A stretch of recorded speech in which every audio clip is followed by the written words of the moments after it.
Notice లేకుండా ఎట్లా చేస్తారు మీరు? మీరు ఆపండి, మీరు ఆపకుంటే నేను ఆ బండి ముంగడ కూర్చుంటా. మీరు బండి ముంగడ కూర్చోవాలన్నా ఆపుతారా? అట్లా చుట్టి 100 ఉండే నేను చూపిస్తాను. ఎమ్మడి రాండి, మీకు పెద్ద పెద్ద కాంప్లెక్స్ ఉన్నాయి, అవి తిరగొట్టాడు ముందు. ఏం చేస్తా, అది చేసినాక చేస్తాను. మీరు ఆపండి. మీరు ఇది ఆపకుంటే మాత్రం నేను లా అండ్ ఆర్డర్ ప్రాబ్లమ్స్ కూడా చేసేది. మీ ఇష్టం, మీ ఇష్టం. నేను చెప్పేస్తున్నాను, మీరు ఇష్టం వచ్చినట్టు చేసుకుంటే అనుకుంటే లేదు.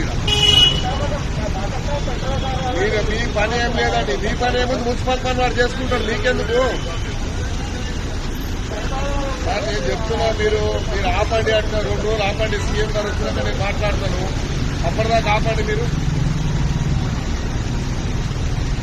ఏం లేదు, ప్రపోజల్ ఏం లేదు. నేను అరే ఇక్కడ 30 ఏళ్ళ నుంచి ఎమ్మెల్యే ఉన్నాయా, నాకు తెలియని ప్రాబ్లం ఏముంది మీకు చెప్పండి. ఏదన్నా కానీ 2 రోజులు ఆపడానికి నీకేం పోతుంది? ఇప్పుడు అంత అర్జెంట్ ఏముంది నీకు? 2 డేస్ ఆపండి. మీరు 2 డేస్ ఆపితే నీకేం కష్టం అవుతుంది. మీరు 2 రోజులు ఆపండి, తర్వాత నిర్ణయం చేస్తాం మేము.